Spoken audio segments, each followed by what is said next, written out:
Those who come in compact cars like cheap customers just leave.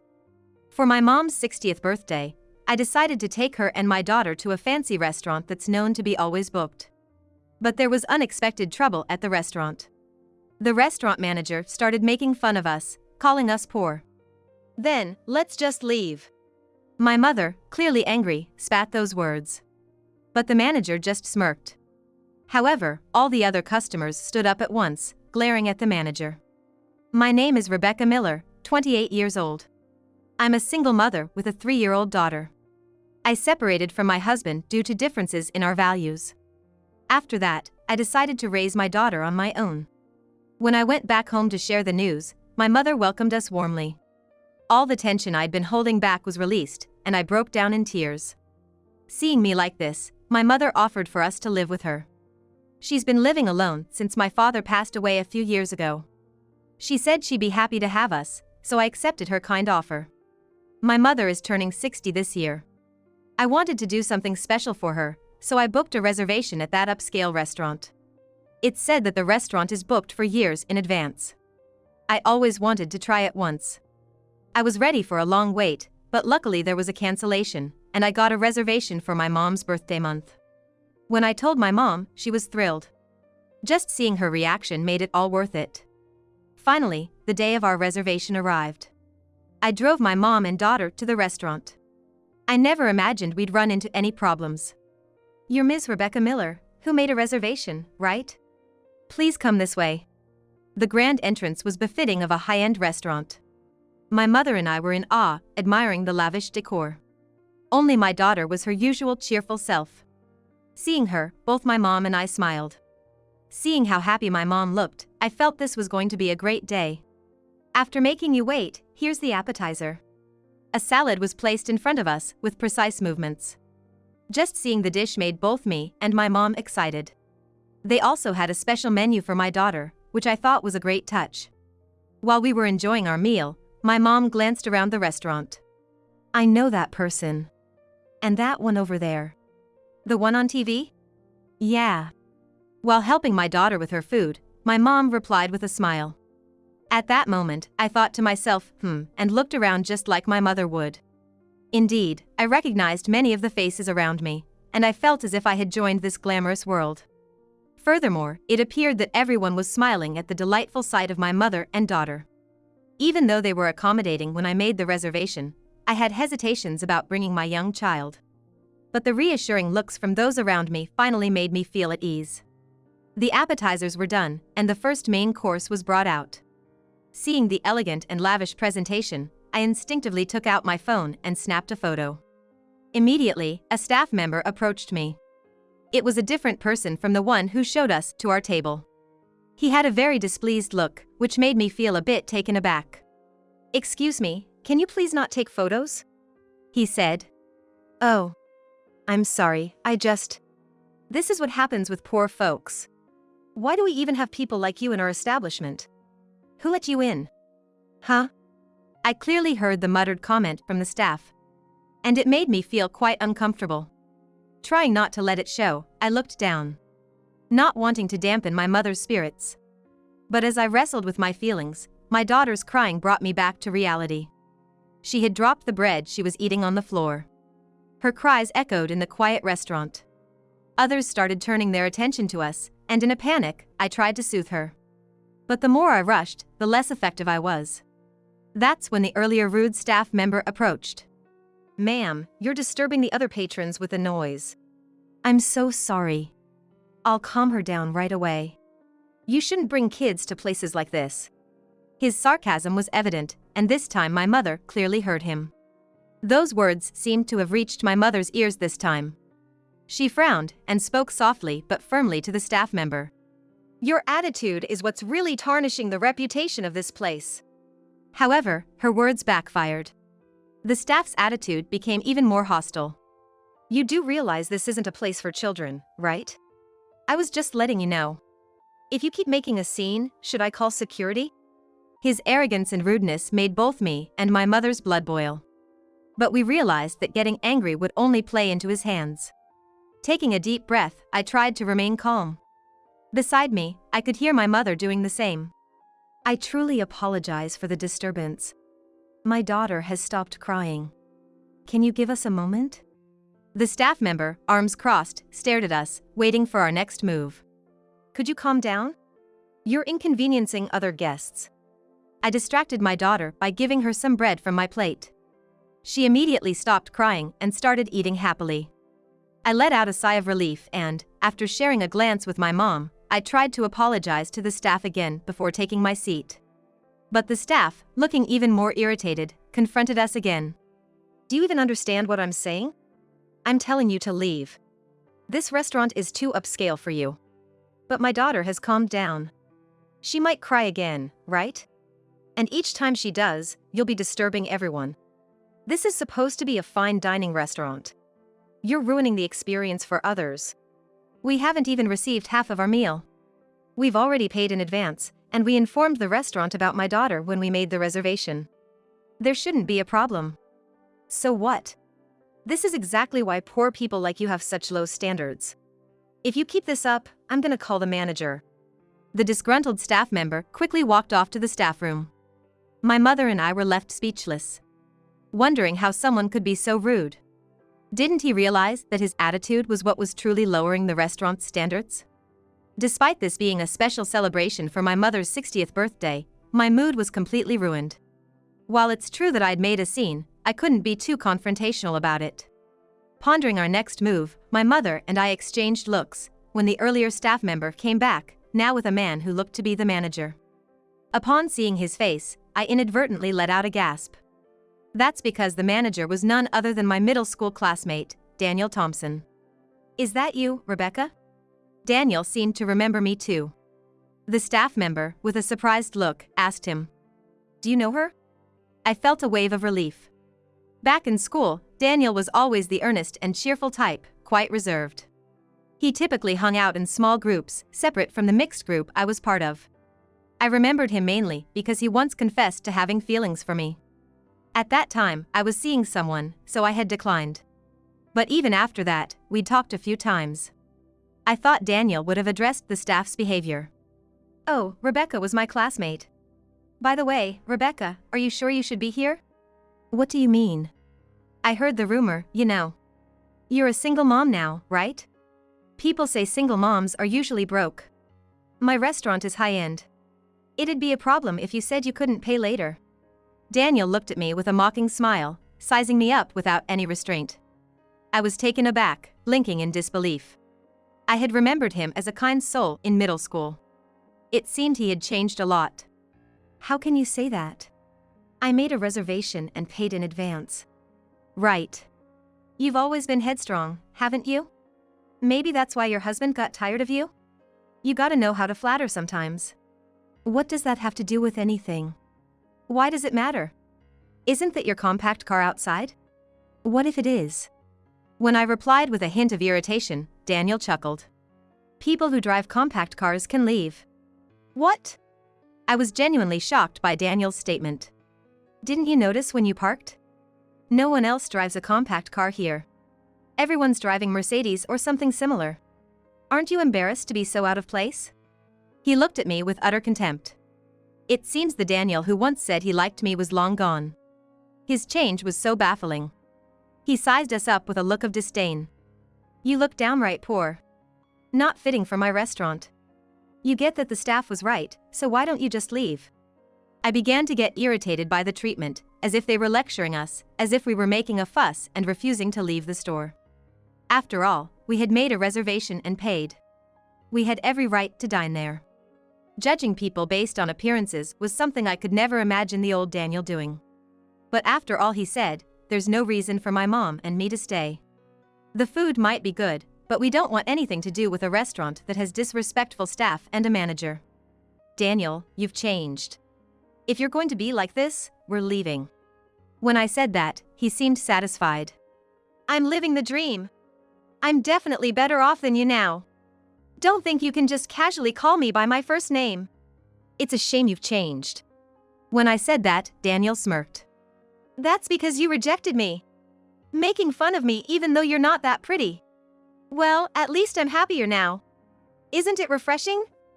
He cheerfully said that and high-fived a nearby staff member. Both of them laughed. Apparently, Daniel still held a grudge about being rejected back in the day. Realizing that made his horrible attitude make sense to me. Humph. Say whatever you want. I'm surely happier than some guy who still holds a grudge from so long ago. I have a wonderful daughter and a kind mother. Let's go, Mom. When I snapped back confidently, Daniel seemed to become even more pleased. He probably thinks I'm just being a sore loser. It ticks me off to no end, but shouting at him now would probably have no effect on him. I never imagined a classmate of mine would change so much. Today was supposed to end on such a happy note. With these thoughts, I picked up my daughter and looked at my mom. She too seemed furious, as she abruptly stood up. You've made quite a mockery of my daughter. We don't want anything to do with a place like this. As you said, we'll be leaving. Right, folks? My mom made that declaration loudly, echoing throughout the restaurant. Neither Daniel nor I had any idea whom she was addressing. Then, to our surprise, all the diners who had been enjoying their meals started to get up and prepare to leave. What on earth was happening? I was just stunned, not understanding the situation. Wait. Folks, what's going on? I'm sorry for the ruckus, we're gonna kick these rude folks out right away, just hang on a moment.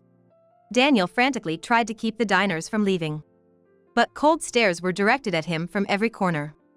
Daniel was visibly flustered, not understanding the turn of events. Two elderly men approached him, shouting, "How dare you treat Mrs. Miller like that? We've enjoyed this place for a long time, but we'll never come back." Shouted at, Daniel looked around the restaurant with a fearful expression. Following the two elderly men's lead, all the other diners started scolding Daniel. They all began expressing their gratitude to my mother. While holding my daughter, I was just gawking at this astonishing scene from the side. Those who began chastising Daniel were all recognizable, celebrities, politicians, and obvious affluent folks. I had no idea why they were indebted to my mother. Wait! What's going on here? What happened? Daniel, his face turning blue, desperately tried to calm everyone. The annoying staff member next to Daniel was also going pale. I sent a questioning look to my mom. Then she revealed a shocking truth. All these people used to be my regular customers when I was a traditional sweets maker. What? I was just as shocked as Daniel. I knew my mom had been a sweets maker, but I had no idea she catered to such clientele. Then one of the celebrities next to us said, "Mrs. Miller's sweets were the best in the country." My mom listened to those words with an embarrassed expression. I might not be a professional craftsman anymore, but thanks to them, I surely became proficient. I'm truly grateful. In that sense, the customer is truly a god. Hearing that, I felt my mother's greatness deeply. Daniel looked completely taken aback, holding his breath and tensing up. My mom approached the stunned Daniel and spoke in a calm tone. You also need to cherish your customers. This store is precious to you, isn't it? At my mother's words, Daniel growled in response. He seemed totally on the defensive. Still, trying not to be outdone, he feigned confidence. Hey, quit it! What's this about the customer being God? Such an outdated way of thinking isn't popular nowadays. Daniel's scream, which could be taken as a cry of anguish, echoed across the floor. Yet, my mom didn't even flinch. You think caring for the customer is just a passing trend? Hearing this, Daniel choked back his words. He seemed intimidated by my mom's firm stance. However, rather defiantly, Daniel wouldn't accept my mother's viewpoint. We are the ones providing the food. We're more important than the customers. This is absurd. I am important. If your daughter, Rebecca, hadn't rejected me, I wouldn't have treated you this way. That's right. Apologize to me right now, and maybe I'll even consider making Rebecca my woman. That would be a way out of your struggling life. Sounds good, doesn't it? Daniel said that, looking at me. I was utterly disgusted with him and sighed deeply. I'm sorry, but to be honest, I can't deal with you right now. As I told him off and lowered my head, chuckles arose from the surrounding crowd, and Daniel's face turned beet red. Although I thought my response was pretty obvious, Daniel, with his baffling confidence, seemed to have never expected another rejection. Why not? I have money, you know. You don't want to be looked down upon, right? And isn't it embarrassing to be a single mother? Women like you probably can't remarry, so I'm offering to take you. It's none of your business. Just because you have money doesn't guarantee happiness. She brushed him off, and his face turned even redder. I wondered if money was the reason behind Daniel's transformation. They say money can lead to one's downfall, but seeing it firsthand was a first for me. How dare a single mother like you talk back to me? By now, whatever Daniel said didn't resonate with me at all. In fact, after hearing my mother's words, Daniel's just seemed pitiful. Then, a loud voice echoed from the back of the restaurant. All of us in the store were startled and looked for the source. A middle-aged man appeared. Seeing him, Daniel instantly looked uneasy. Daniel! What on earth are you doing? Why is Dad here? I heard Mrs. Miller and her family were dining here, so I wanted to greet them. What's with all this commotion?